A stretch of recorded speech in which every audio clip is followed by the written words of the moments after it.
When I first heard you, number 63 from 99's. A light and sound, a sound like power and light, rhythm in all thought, and joyance everywhere. Samuel Taylor Coleridge. I climbed the apple tree back in the orchard.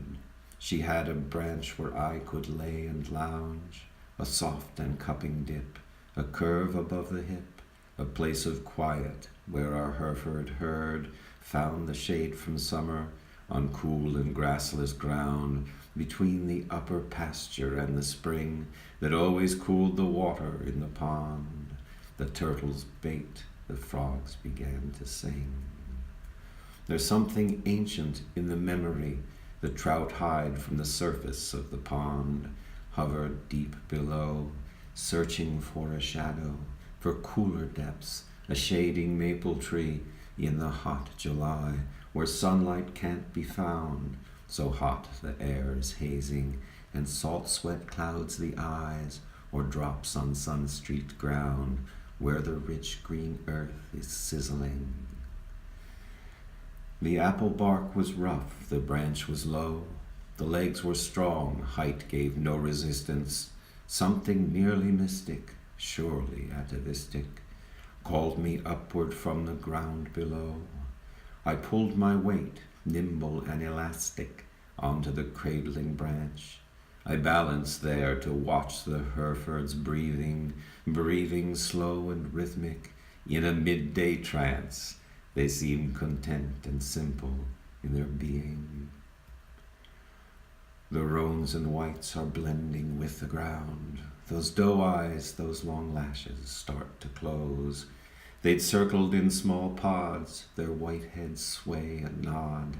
A quiet snorting breezes on the sound. I'd lain my head on them so many times, their warmth and smell came quickly to my nose. I noticed soon that most of them were sleeping, connected to them like the bells of rhymes. I felt a slumber's trance, and so I chose to stretch out on the branch where I'd been sitting. I noticed that the leaves had dampness on them, the deep green steeped in drops of summer sweat. I touched them with my fingers, that stickiness still lingers, the bitter taste reflexive as the stem. I saw the tight young apple buds, the spheres of floral amulet, the sweetest cider that the fall would bring.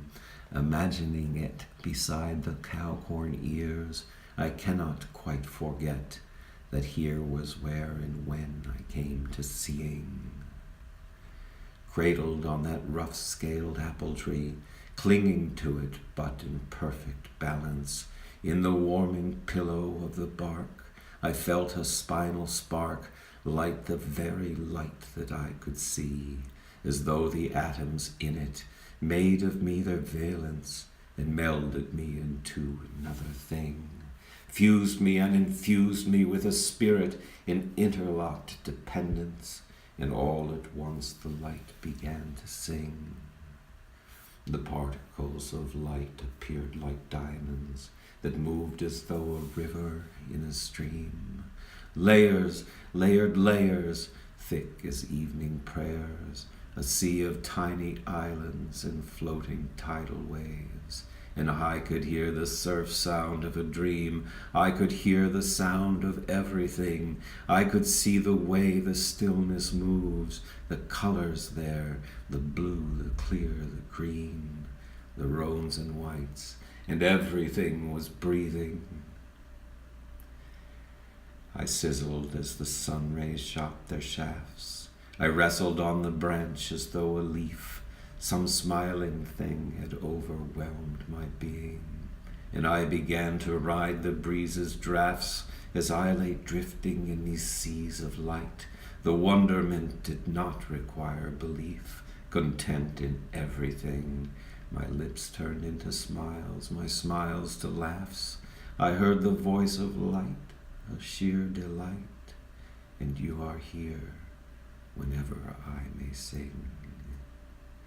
As if I had awakened, I climbed down from the tree It was time to go inside the house. I stopped to pet the cows, still underneath the boughs.